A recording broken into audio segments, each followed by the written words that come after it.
तो फिर किस पे फोकस करना चाहिए, specially as a stand up, या अगर आपने खुद लिखना और परफॉर्म करना है तो फिर किधे ते फोकस होना चाहिए?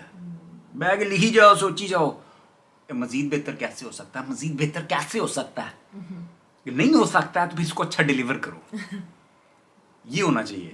या ओ भाई जो मर्जी मेरे सामने स्क्रिप्ट सुटो, एंज मैं डिलीवर करांगा, तुझे हैरान हो जाओगे, परेशान हो जाओगे। उससे याद आया जफरी खान, प्योर डिलीवरी, कुछ ऐसी ऐसी बातें जिनका ना सिर ना पैर, लेकिन जो जफरी साहब का स्टाइल है, जो तरीका है, सलीम अलबेला, सिंपल सादी सी बात, अमानत चंद, ओहो ऐसी ऐसी बात जिसका कोई बहुत ही बेसिक सादी सी बात, यानी कि कमाल। ऐसे यार वहां पे भी टाइमिंग नहीं आ जाती, इन सबकी टाइमिंग बहुत अच्छी है। That's a part of performance. आपका जो परफॉर्मेंस का एलिमेंट है, मैं सिर्फ पर्सोनास की बात नहीं कर रहा कि आप एक पर्सोना में जाके एक बड़ा अच्छा वो, जैसे मैंने बड़ा शानदार पेश किया था ना, लिशबा बाटी आ गई, लिशबा बाटी, दैट वाज प्योर पर्सोना, एक औरत के पर्सोना में चले गया। मैं बात कर रहा हूँ कि आप सीधा सीधा बोल देते हैं। अमानुल्लाह खान साहब कुछ भी बोलते हैं, वो तो आगे एंज करते सन स्टेज थे, and he used to just तो कमाल। अभी एक मुझे उनका सीन याद है, फोन आया तो फोन उठा के कहते हैं हेलो कौन है, प्रोफेसर चीमा। वो चीमे तो प्रोफेसर होता ही नहीं, सिंपल स्ट्रेट फॉरवर्ड लाइन, लेकिन कन्फिगरेशनल। अच्छा, फिर उसे बड़े मजे से क्लैरिफाई भी किया, हाँ भाई ने मैं सही कह रहे हैं, मैं 5 चीमिया नु जानता, एक भी डॉक्टर नहीं। तो कहता आहो 5 भरा ने यार, मेरा एक दोस्त है चीमा, वो तो 4 भरा ने, 5 चीमे हो गए, कोई भी डॉक्टर नहीं। सो जब उन्होंने कहा ना कि जी मैं 5 चीमों को जानता हूँ, सो पहले आपके माइंड में आता है डिफरेंट 5 चीमों को जानते हैं। हाँ, सो वेरी सिंपल। आप किसी के साथ ये जोक रिपीट नहीं कर सकते as a joke structure, you have to repeat it कि अमान साहब ने ये कहा, then it sounds funny. Mastana साहब कुछ नहीं, उन्होंने सिर्फ ये कहना स्टेज पे, चक्कर की है, एंड इट्स लाफ्टर।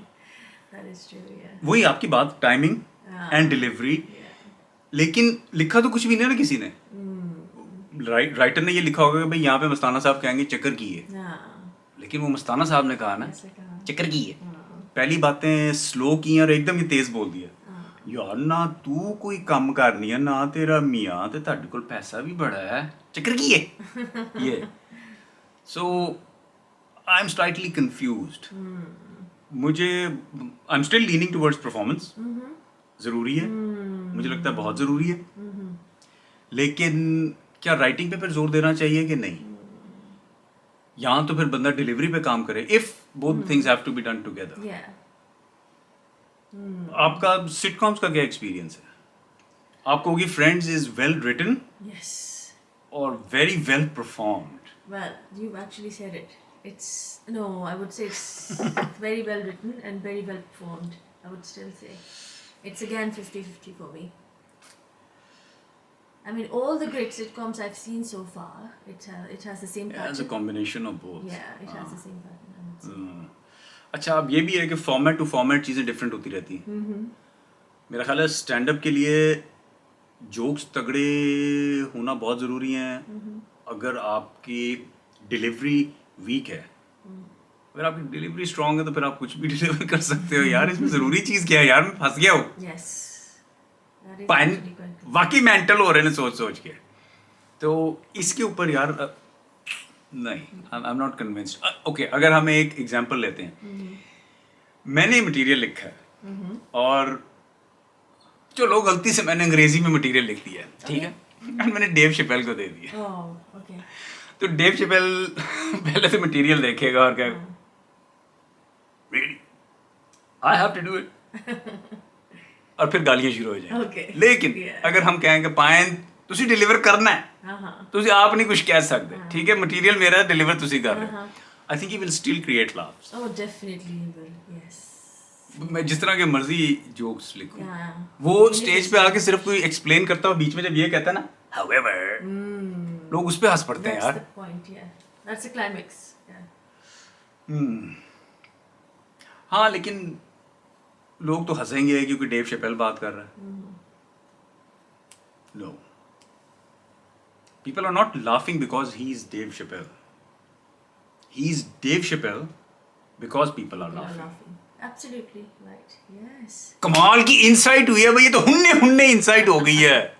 Yes. यार अगर किसी को ये ट्रांसलेट करके ना डेव शेपेल को भिजवा दो यार, बड़ी कमाल की मैंने बात की है कि he is Dave Chappelle not because when he says anything people laugh.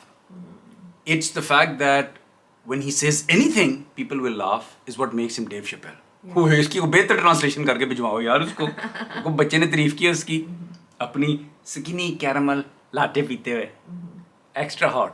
शुरू में थी, अब थोड़ी कम हो गई. लेकिन हम तो वहीं फंसे हुए हैं. Yes. I still don't know what to focus on. अच्छा, जहाँ तक आप कुछ लोग चार्ली चैपलिन का एग्जांपल देंगे कि बोलता ही कुछ नहीं था जी, स्क्रिप्ट ही नहीं थी. Mr. Bean as well. Oh very well said. Mister Bean भी. लेकिन वो it's a different genre all together. Yeah. Physical comedy. आप It's उसको completely कंपेयर नहीं कर सकते ना.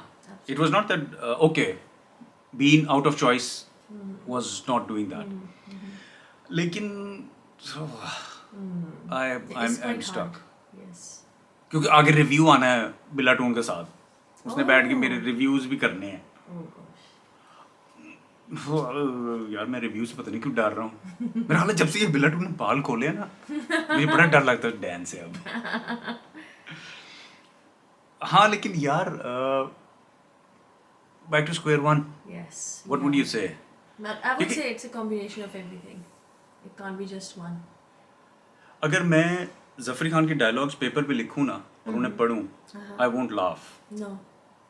It has to be delivered by Jafri Khan. को मैं करते हुए देखूंगा तो मैं हंसूंगा, उसकी लिखी हुई चीज़ मैं पढ़ के नहीं हंसूंगा. कुछ स्क्रिप्ट्स और कुछ स्टैंड अप कॉमिक्स की आप जब वो फ्लो में पढ़ते हो तो आपको हंसी आ रही होती है. Yeah. जोक्स पढ़ के आपको हंसी आ रही है. सो फिर उसमें ये आ जाता है कि राइटिंग के हिसाब से द प्रेमिस या setup has to be really strong. Yeah. Again उधर आ जाएंगे हम. Setup has to be very relatable. Yes. ठीक है. Absolutely. लेकिन फिर पंच लाइन अगर तगड़ी है तो वो फिर कोई भी डिलीवर करे. सो विल इट वर्क और नॉट? कि आपका स्टार्टिंग पॉइंट वो होना चाहिए that you right something which you believe that anyone delivers it will land on paper. Yeah. जब आपने वो चीज़ लिखी है उसका सेटअप और पंच लाइन बहुत ही तगड़ा है. अगर आपको एक परफॉर्मर मिल जाए जो उसको सेकंड लेवल पे ले जाए Of course. तो फिर वहाँ पे शायद Yes. We are saying that we create Yes. Comedy gold. Yeah. लेकिन अगर किसी बाबे के पास थोड़ा सा टाइम है तो वो फिर किस पे लगाए? परफॉर्मेंस के राइटिंग. अगर हम इस क्वेश्चन को यूं फ्रेम करें तो I would say writing. J time काटे तो राइटिंग ते फोकस करो, बैठ के लिखो. एडे पढ़े लिखे होंगे थे कॉमेडी कर रहे होंगे बैठ के. ये मैंने ऐसे बुवास किया है कॉमेडियंस के लिए. ओके वेल आई थिंक हमसे कुछ डिसाइड नहीं हुआ. हमें तो ये तक नहीं पता कि इधर की चल रहे हैं. तो हम मेरा ख्याल है इस पे टाइम लगाते हैं to find out what's going on here और इसको चाहिए क्या इससे. और आपसे मिलते हैं अगले episode of the Bean pod.